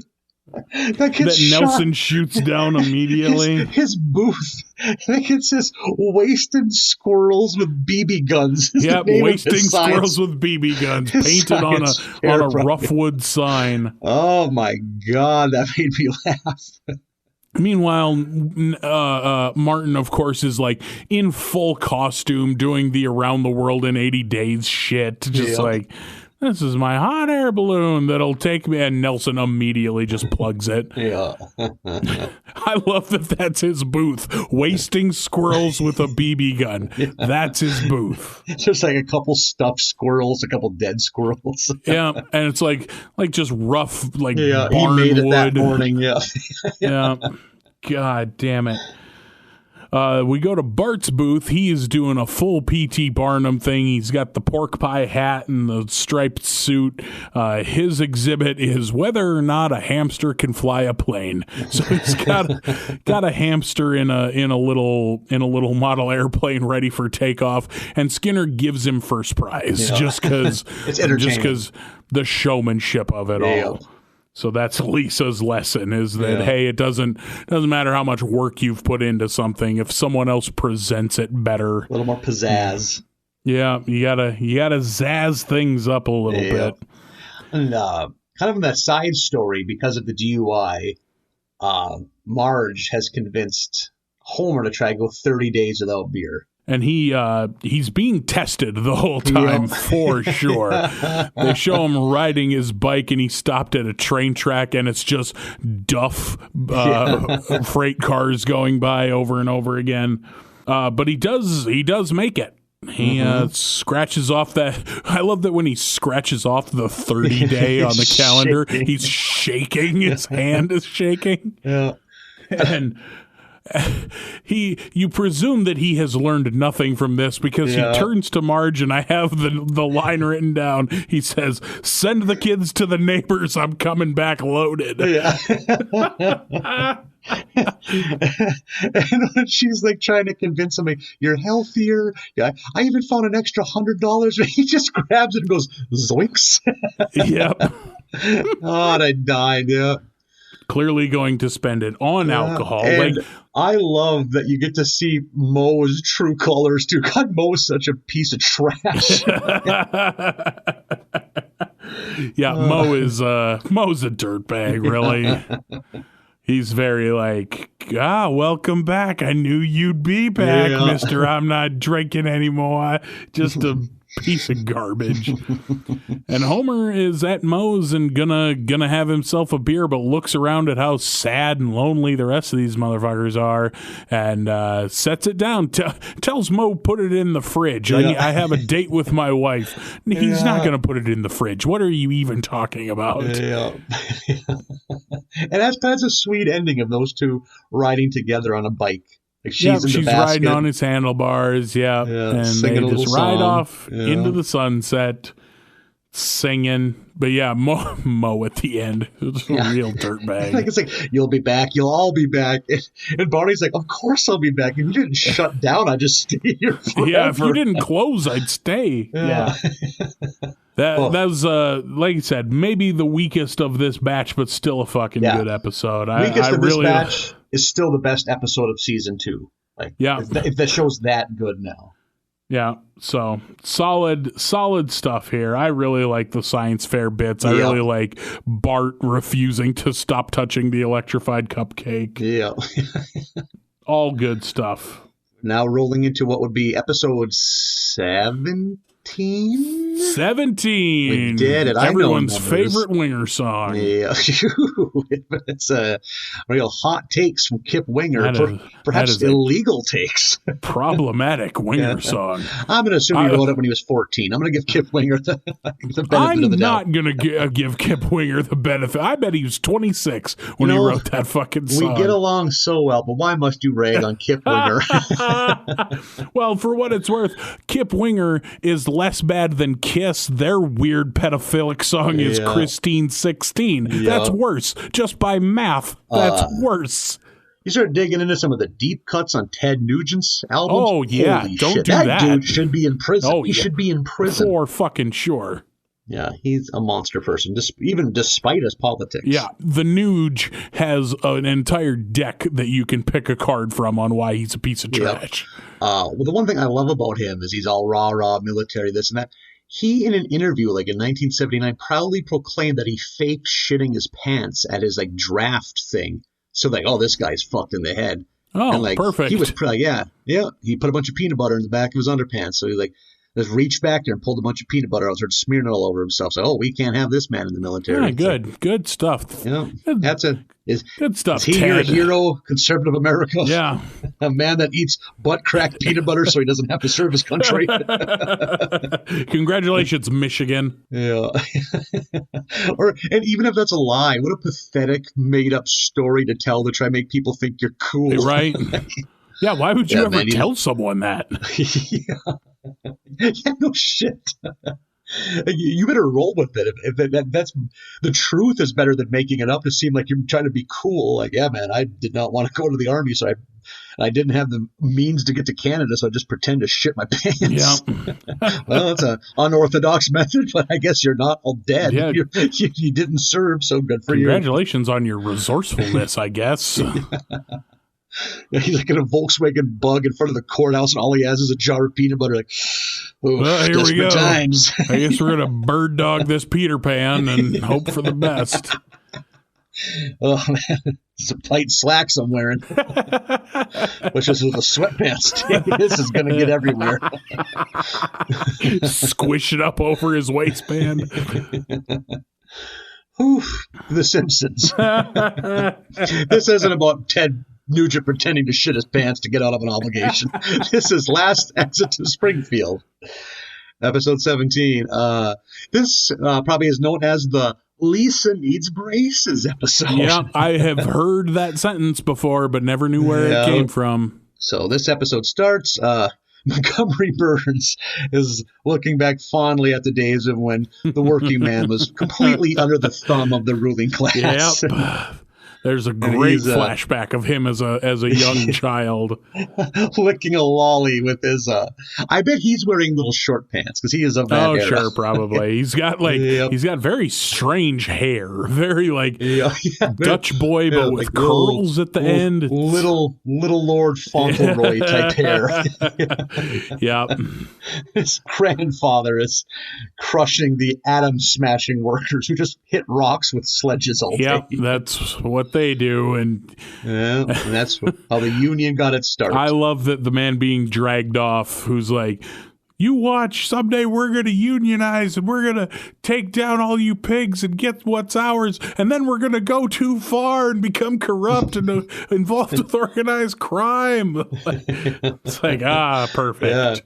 That dude's really got some foresight. Yeah, dude really saw some shit coming. Yeah.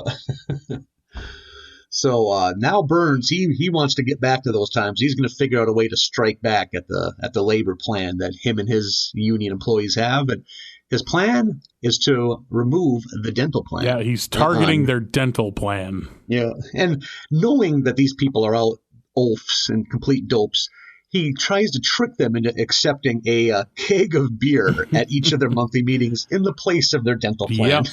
Yep. I don't know about you, but I have a dental plan where I work. You have to opt into it as part of your health insurance, but I opt into it. And if you read through dental insurance, it's like, all right, fuckhead, you get 2 cleanings a year, and that's it. If you have anything that has to do with your teeth, your dental plan doesn't cover it. My teeth for the last 5 years are just exploding in my head. Like pop rocks. Pow, pow, pow.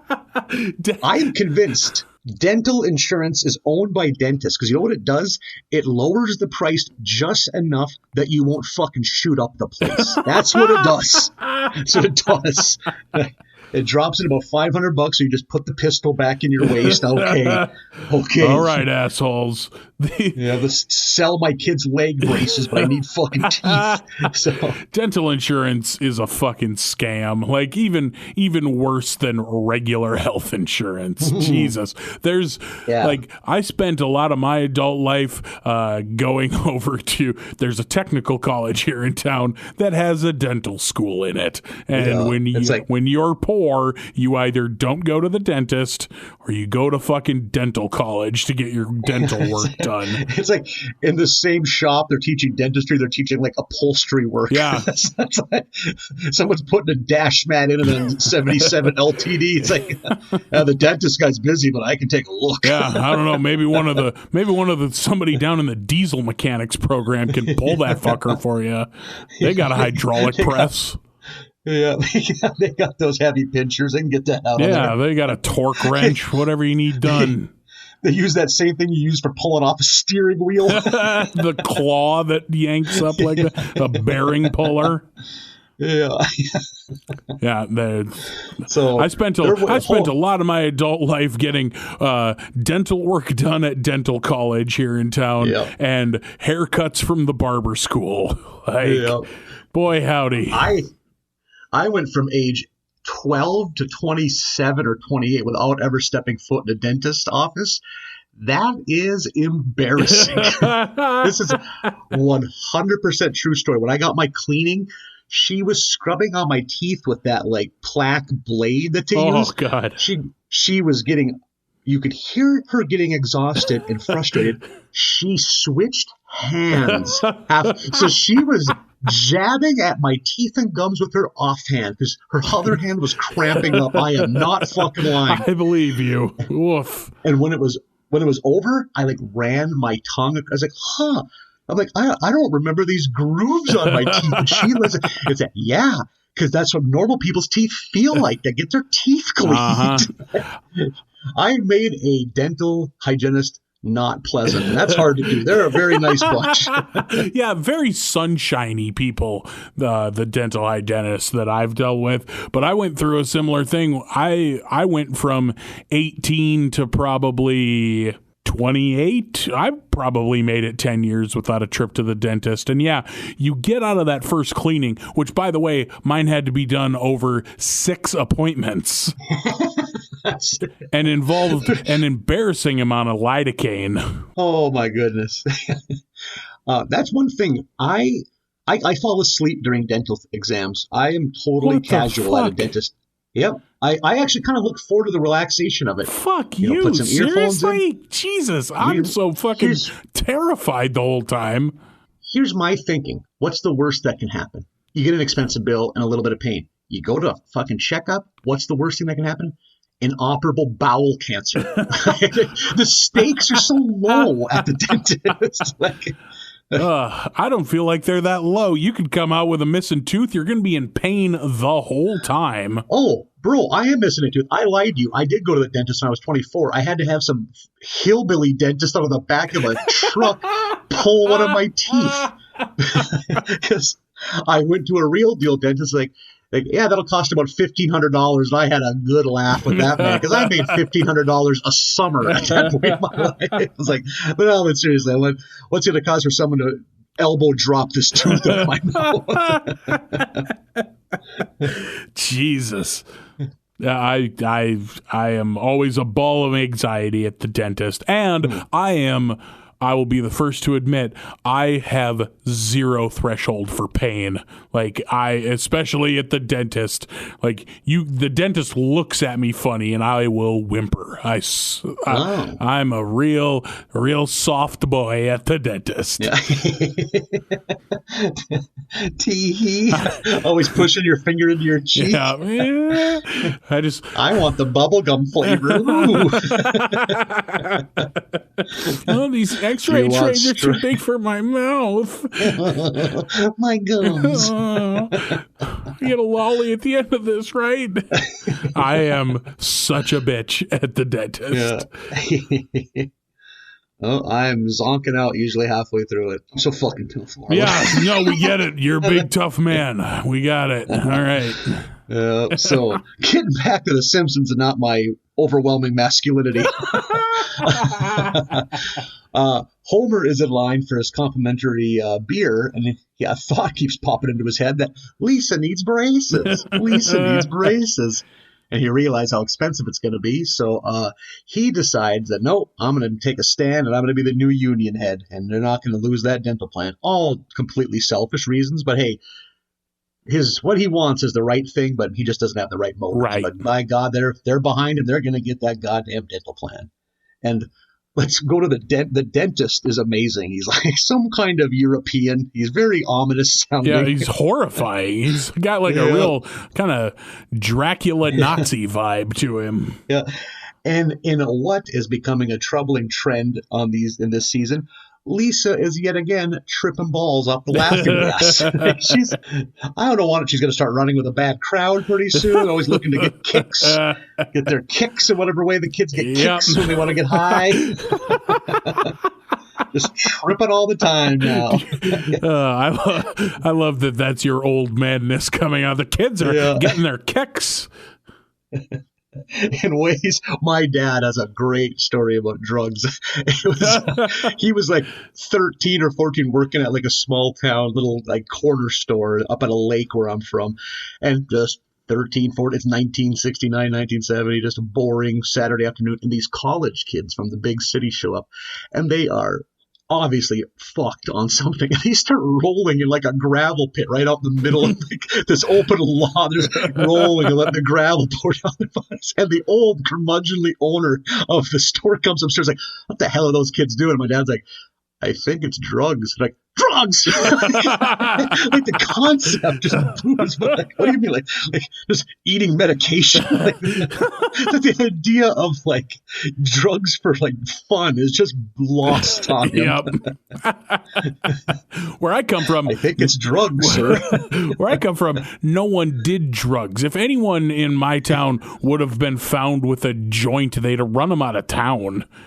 Oh yeah, that's I know I have a lot of friends that listen to this and they can appreciate the irony is some of the people the cowboyish types that would stomp a kid half to death for trying to smoke a joint at a bonfire party developed crippling meth problems later in life. Yeah. It's like, oh, interesting. Good on ya, you moral high ground motherfuckers. That's the thing, like no one would dare smoke a bowl where I came from, but we all have drinking problems by the time we're 12. Oh, so I was that kid. I never got high, but I would drink excessively whenever and the opportunity presented itself. Absolutely. So, which in rural North Dakota is nighttime. Yes. It's not like it was a special occasion. Yeah, a special occasion is the sun setting. Yeah, maybe if you're an athlete, you kind of slow down during the sports season, and that was more. I don't know what you're talking idea. about. What? Yeah. No, Lisa comes out of her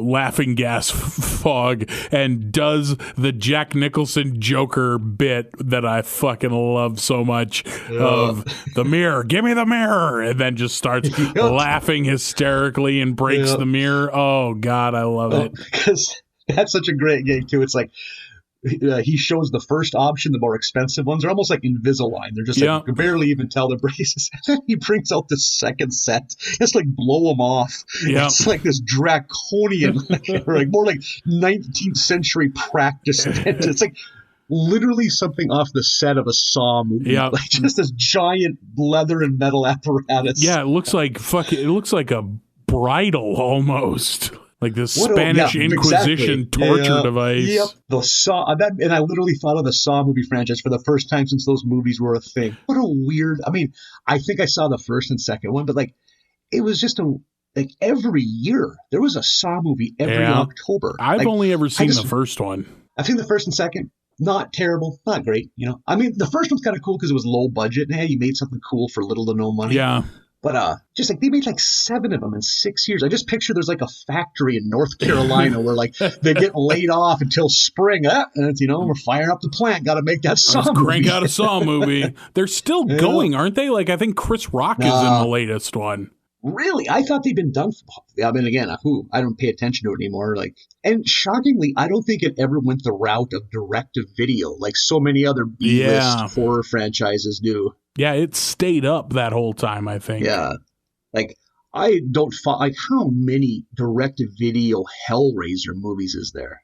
Oof. Yeah. A bunch. And I love Hellraiser. That's my preferred. Like, some people are Freddy people. I've never seen any of them. Some people are Jason people. I'm a Pinhead person. I like the Hellraiser movies. When I picture Hellraiser, I picture like mid-90s horror before Scream. Like there was just that nadir where they weren't profitable. All those giant 80s franchises were just a joke at that point. Yeah.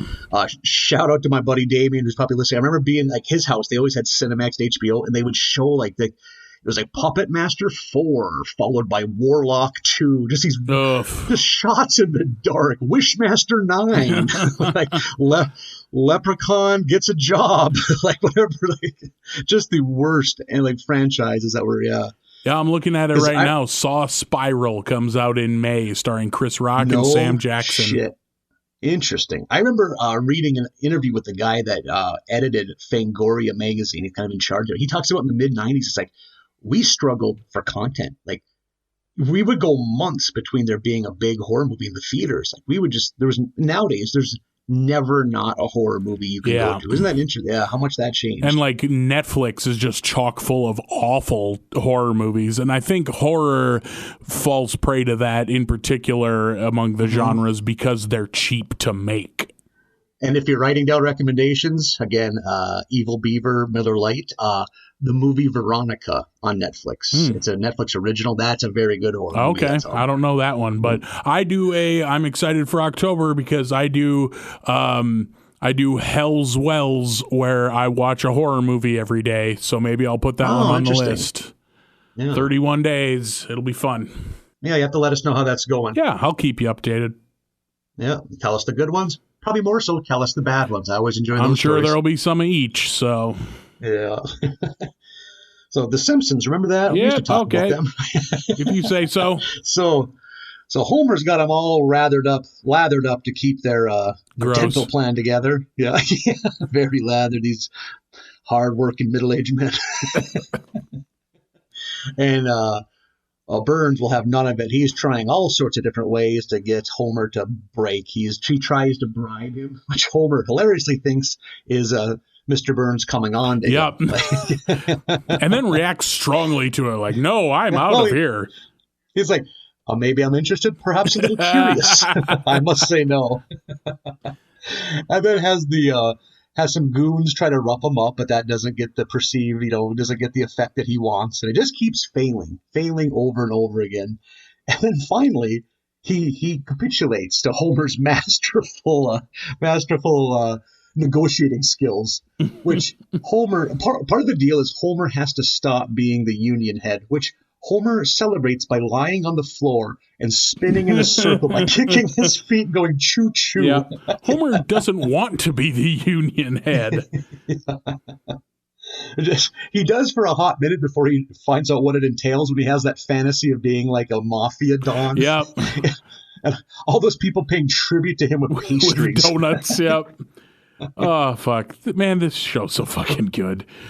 Mm-hmm. There's a great bit where they're at Homer is at Burns' house, and Burns has like a giant TV and all this nice shit, and then they go down in the basement and it's just a normal basement. Just shitty wooden. It's not even finished. Yeah, it's an unfinished basement. That is very good. Yeah. Oh, and one major plot point, because they do start striking outside the building, and Lisa's kind of a young Woody Guthrie type playing protest songs, and he what's his name, Mr. Burns decides to really pull out a trump card and just shut the fucking power off. Yeah, just kills the power to the town. Total Lex Luthor type move. Just fuck it. You guys want to play ball? I'll show you how to play ball. But he can't break their spirit. And they do a great bit of Burns as the Grinch, like the Grinch Who Stole Christmas, when he's up on his balcony and he's like rhyming, and they even animate him to look like the Grinch. His face moves that way, and his long fingers move the way the Grinch's does. Yeah. You're totally right. And he's rhyming to Smithers about why won't they stop? Even after all I've done, they're still singing. Yeah. That's a great pickup. I didn't even notice that. Yeah. I pretty touch. actively dislike the Grinch Stole Christmas, but I get the references. I somehow grew up and the Dr. Seuss shit didn't affect my childhood in any way.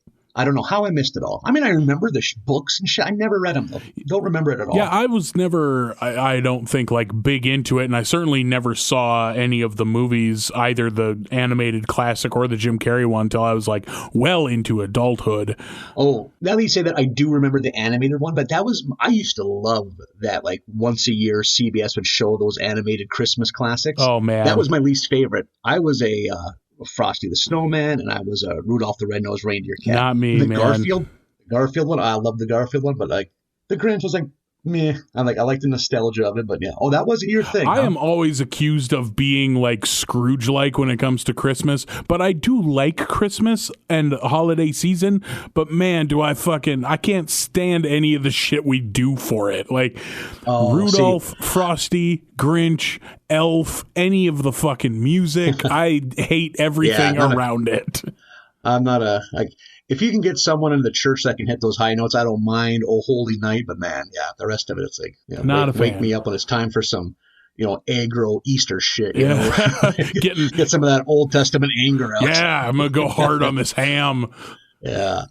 I don't know what they do in the Catholic Church, but ours on the Black Friday, the pastor wears a black robe. Pretty fucking metal. You mean Good Friday? In our church, Good Friday. What did I call Black Friday. That's where you go buy a television. He would wear a black robe so he could sneak around in the shadows and I was just steal toaster ovens out of the back of cars. Yeah, I was just envisioning your preacher going to go get a good deal on a laptop in a fucking black robe clubbing some old woman. And I mean, there would be candles lit, I believe, up and down the aisle. And then at the end, the lights would get cut out and he would slam like a heavy piece of, I don't know what it was, against the stone altar. And it'd be like a thunderclap to symbolize the closing of the tomb. What the fuck? Pretty metal. And every baby would start screaming like clockwork because it startled them so bad. So you're in the pitch black and it is babies screaming everywhere and you're supposed to leave and not talk to it. You're supposed to like appreciate the somberness of the moment of Christ's death. So it's just like, holy right out of fuck. That is pretty cool. You fucking Lutherans, like, man, you guys don't have a monopoly on all the pomp and circumstance. Yeah, I was about to say we can church it up a little bit too. Yeah, holy shit! Welcome to Easter, motherfuckers. It's just a fucking metal riff. Yeah, that's wild. You people are out of your minds.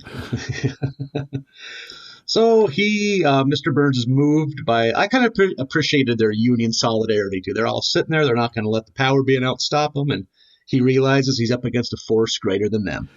Yeah. And he turns the power on. He gives finally the fake vomit plant can start running again because where would the economy be without that in Springfield?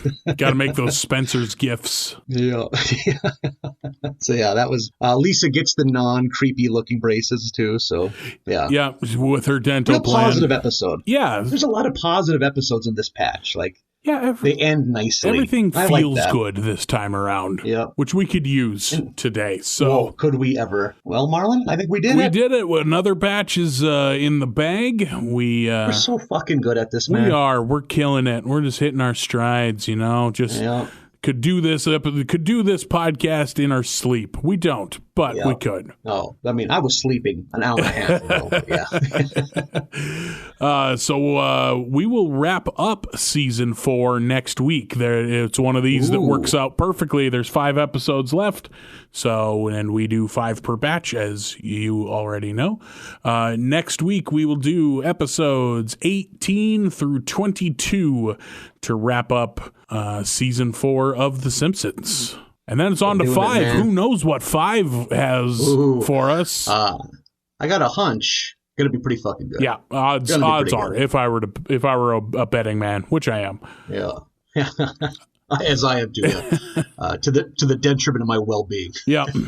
Keep an eye on Twitter. I'll tweet those commercials that Nathan had mentioned earlier. How would the people reach us, Marlin? You can follow us on Twitter at BarleyBasketUSA, and you can send us emails at barleybasketUSA@gmail.com. Let's do it again next week. What do you say, Nathan? I'll be here. 18 to 22. Count me in. Let's do it. All right, and we will. We'll see you on Tuesday with another episode of America's Barley Basket. Have a great week, everybody.